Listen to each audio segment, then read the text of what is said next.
Hello guys. आज हम करेंगे चैप्टर 5 ऑर्गेनाइजिंग क्लास 12th का बिजनेस स्टडीज़ का जो चैप्टर है उसका नेक्स्ट टॉपिक जो है डेलीगेशन। ठीक है। अब इससे पहले वाला जो टॉपिक था formal organisation and informal organisation, ये वाला जो टॉपिक है ये आपके सिलेबस से इस साल डिलीट हो चुका है और ये टॉपिक इस साल पेपर में नहीं आएगा। ठीक है, तो इस टॉपिक को इस बार हम नहीं करेंगे। चलिए आइए स्टार्ट करते हैं। वीडियो स्टार्ट करने से पहले आप मेरे चैनल को सब्सक्राइब कर दीजिए, बेल आइकन को क्लिक करना ना भूलें कि आपको न्यू वीडियो की नोटिफिकेशन टाइम पर मिल जाए। चलिए आइए स्टार्ट करते हैं। डेलीगेशन। डेलीगेशन क्या होता है? डेलीगेशन यानी जो भी delegation refers to the downward transfer of authority from a superior to a subordinate. Delegation का मतलब है कि हम जो भी हमारी अथॉरिटी है, जो भी मैनेजर के पास अथॉरिटी है, वो किसको डेलीगेट कर देता है, यानी किसको दे देगा? अपने सबऑर्डिनेट को। और ये किस तरह से ट्रांसफ़र होगा? यानी मैनेजर सबऑर्डिनेट को देगा तो कैसा ट्रांसफ़र है ये? Downward transfer. कैसा ट्रांसफ़र हुआ? डाउनवर्ड। देखिए ये मैनेजर है, इसने दे दिया सबऑर्डिनेट को, तो ये कौन सा ट्रांसफ़र हुआ? डाउनवर्ड, नीचे की तरफ जा रहा है। नीचे की तरफ जो भी जाएगा उसको हम कैसा ट्रांसफ़र कहेंगे? Downward transfer. नेक्स्ट है एलिमेंट्स ऑफ डेलीगेशन। डेलीगेशन के क्या एलिमेंट्स होते हैं?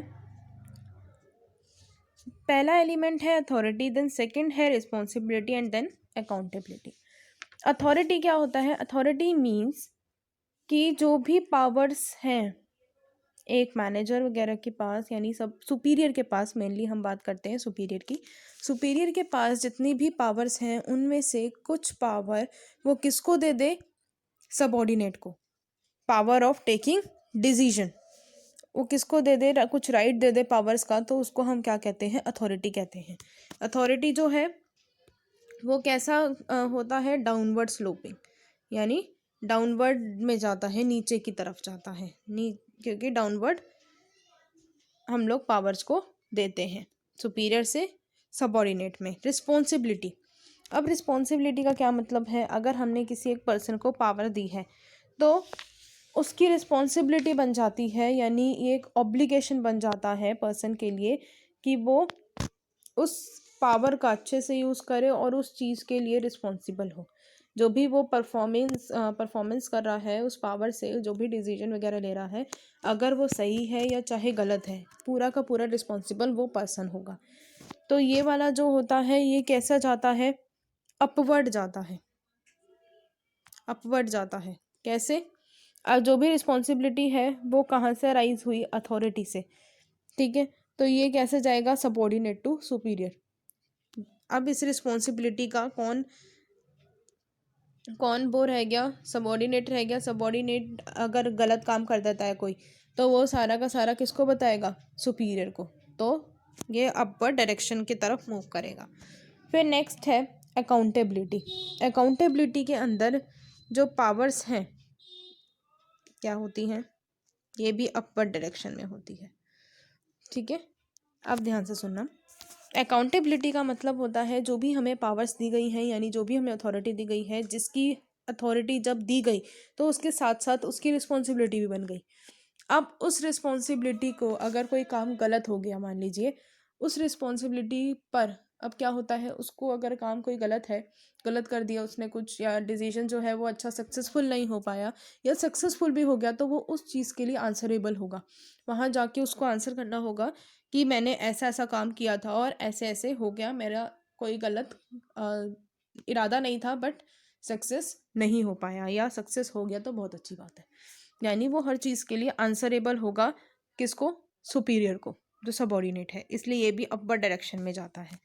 ठीक है, इसका एक जो है डिफरेंस है तीनों का, ये देखिए, ये एनसीईआरटी बुक में ही है, ध्यान से देखना। मीनिंग ये क्या होता है? Authority, right to command, command करने का अधिकार। ठीक है।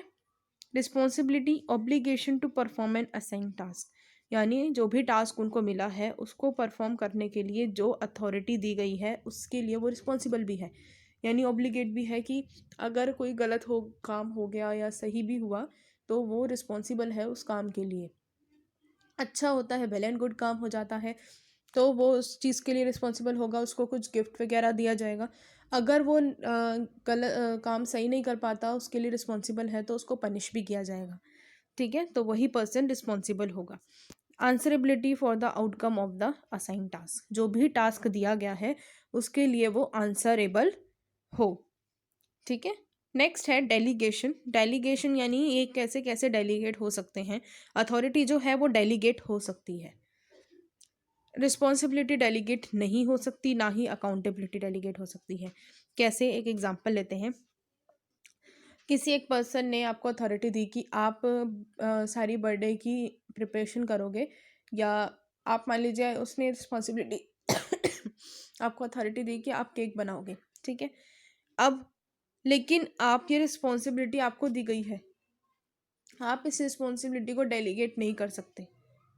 ठीक है, आपने मान लीजिए डेलीगेट नहीं कर सकते, आप ही रिस्पॉन्सिबल हो, चाहे केक अच्छा बनेगा चाहे केक गंदा बनेगा।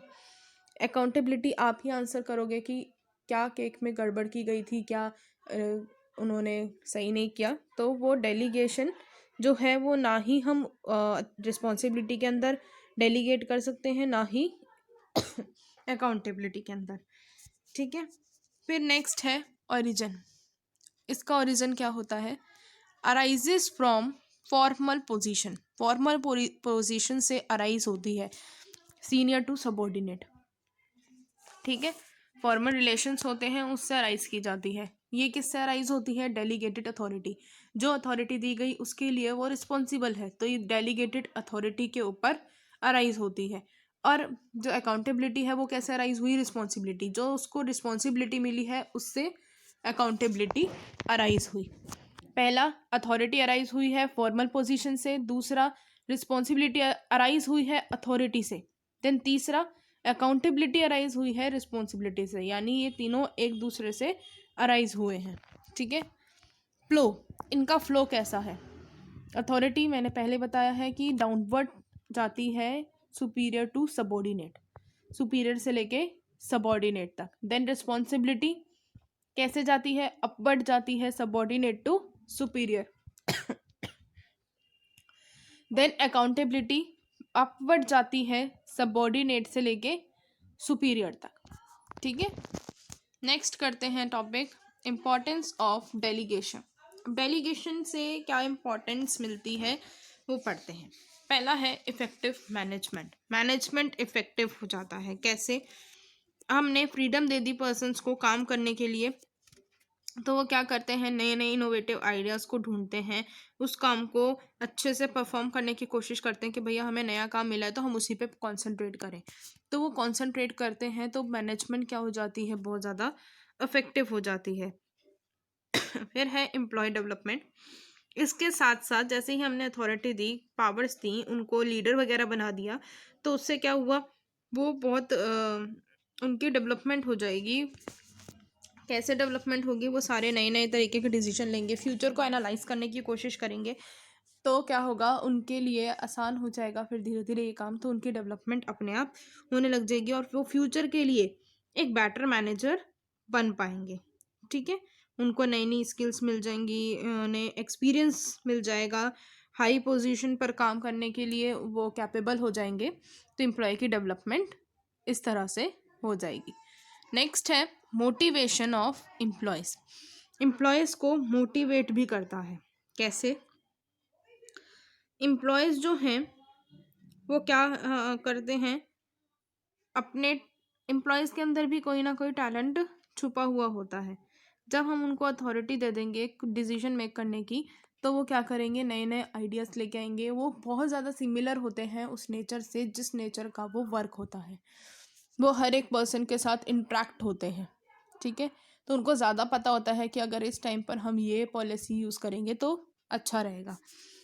तो उससे क्या होगा, एम्प्लॉयज़ को मोटिवेशन मिलेगी कि हम पर कहीं ना कहीं भरोसा किया जा रहा है, सुपीरियर हम पे भरोसा करते हैं। उनका सेल्फ एस्टीम जो है वो बढ़ेगा, उनका स्टेटस बढ़ेगा और वो बहुत ज़्यादा इंकरेज फील करेंगे और ट्राई करेंगे कि परफॉर्मेंस को बहुत अच्छा बनाया जाए, वो बहुत कॉन्फिडेंसली काम करेंगे। ठीक है, फिर नेक्स्ट है फैसिलेशन ऑफ ग्रोथ। अब इस टाइम पर क्या होता है कि अब जो डेलीगेशन है हमारा हेल्प करता है बिजनेस को एक्सपेंड करने में। कैसे, देखिए इसमें एक लाइन गिवन है, उसको अंडरलाइन कर लेना है। Trained and experienced employees are able to play significant roles in the launch of new projects by replicating the work ethos they have absorbed from the existing units in the newly set up branches. ठीक है, क्या होता है जब trend और experience person होते हैं वो बहुत अच्छे से उस काम को कर लेते हैं, जिसकी हेल्प से क्या होती है, ग्रोथ होने लग जाती है, वो बहुत एफिशिएंट हो जाते हैं और एक्सपेंशन मतलब जो भी हमारी ऑर्गेनाइजेशन है वो अपने प्रोडक्ट्स का एक्सपेंडिशन करने में सफल हो जाती है। ठीक है, बेसिस ऑफ मैनेजमेंट हायरार्ची, यानी डेलीगेशन जो है वो बेस है मैनेजमेंट हायरार्ची का। हमारी मैनेजमेंट हायरार्ची कैसी है, टॉप लेवल मैनेजमेंट, पहले top, then middle, then lower, फिर देन वर्कर्स। ठीक है, इस तरह से है, तो ये बेस बन जाता है हायरार्ची का, सुपीरियर टू सबऑर्डिनेट का। ठीक है, डेलीगेशन जो है किस में काम करती है, सुपीरियर टू सबऑर्डिनेट में काम करती है, और ये ऐसी डिग्री है जो हमें ये भी बताती है कि who has to report to whom, कौन किसको रिपोर्ट करेगा। ठीक है, यानी वर्कर जो हैं इनको रिपोर्ट करेंगे, लोअर लेवल वाले को, लोअर लेवल वाले मिडल लेवल वाले को, एंड मिडल लेवल वाले टॉप लेवल वाले को। तो इससे ये पता चलता है कि मैनेजमेंट हायरार्ची का ये एक बेस भी है। फिर है बेटर कोऑर्डिनेशन। बेटर कोऑर्डिनेशन में क्या आता है कि जो एलिमेंट्स ऑफ डेलीगेशन हैं, जैसे हमारे 3 एलिमेंट्स हैं, अथॉरिटी, रिस्पॉन्सिबिलिटी एंड अकाउंटेबिलिटी, ये सारे क्या क्या करते हैं, एक जो अथॉरिटी है वो क्या करता है, पावर्स को डिफाइन करता है। रिस्पॉन्सिबिलिटी उनकी ड्यूटीज़ बताता है कि आप किस किस के लिए रिस्पॉन्सिबल हो। आंसरबिलिटी ये बताता है कि अगर आपने कोई गलत काम कर दिया या कोई अच्छा काम कर दिया तो आप उसको आंसर करना आपको पड़ेगा। ठीक है, तो हर जगह पर क्या हो जाते हैं, सबको ये पता होता है कि कौन किसको आंसर करेगा, किसकी अथॉरिटी किसके पास है, किसको क्या रिस्पॉन्सिबिलिटी है। तो ये क्या हेल्प करता है, overlapping of duties and duplication of effort को हटाने में, अवॉइड करता है इन चीज़ों को। तो उससे क्या होता है, कोऑर्डिनेशन अच्छे से बना रहता है, कोई भी वर्क डुप्लीकेट नहीं होता। ठीक है, बेटर कोऑर्डिनेशन, बेटर कंट्रोल इससे बना रहता है। आज के लिए यही टॉपिक है, नेक्स्ट वीडियो में मैं आऊँगी नेक्स्ट टॉपिक के साथ। अब तक के लिए इतना ही, मिलते हैं नेक्स्ट वीडियो में, एंड बाय।